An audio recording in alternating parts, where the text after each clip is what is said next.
Grammar Lesson 6.4, Demonstrative Adjectives and Pronouns.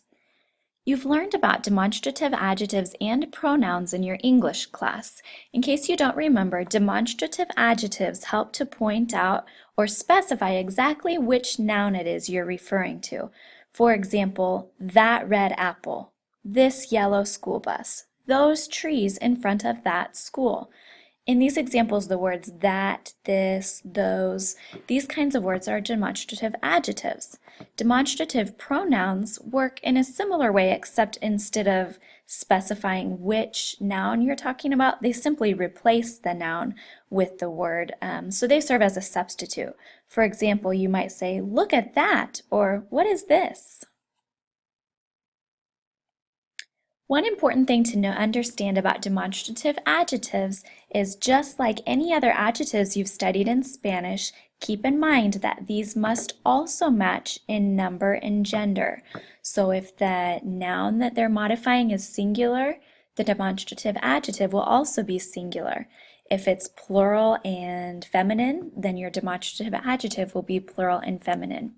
Copy down this chart into your notes as a quick reminder of the masculine, feminine, singular, and plural forms of each of the demonstrative adjectives.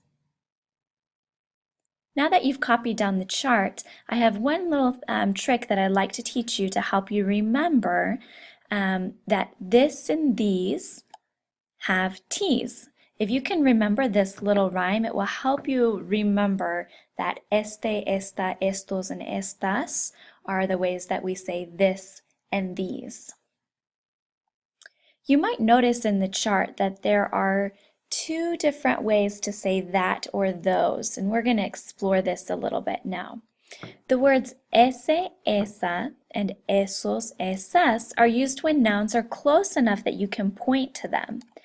In this example, the woman is saying, prefiero esos zapatos. She's pointing to those shoes that she prefers.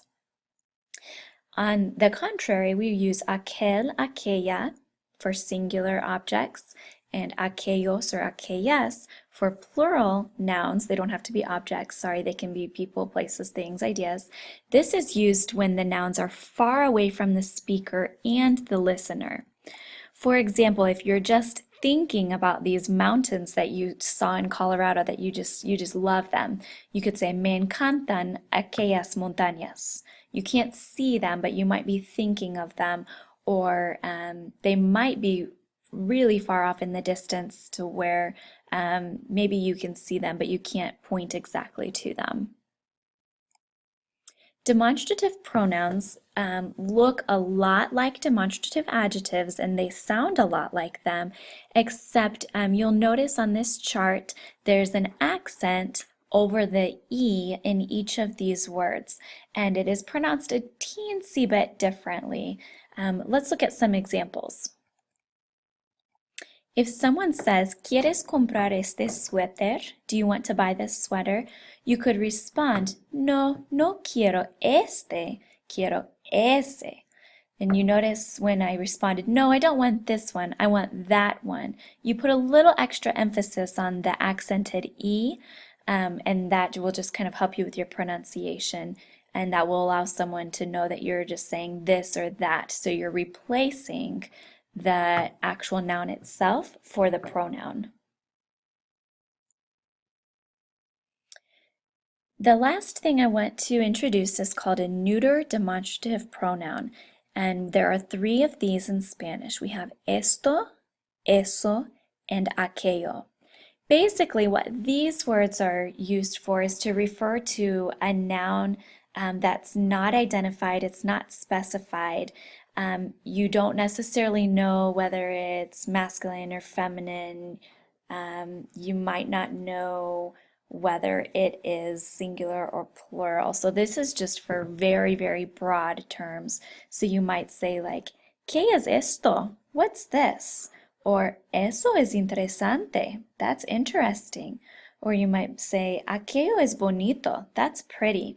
So these are really general phrases that you won't use as often, but it's good to be familiar with them and know that they exist. Okay, so that's just a brief introduction on demonstrative adjectives and pronouns. The main things for you to remember are this and these have T's. There's two different kinds of that and those, depending on whether they're near or far. And then lastly, make sure you always keep in mind that they match in number and gender, except for these three neuter demonstrative pronouns.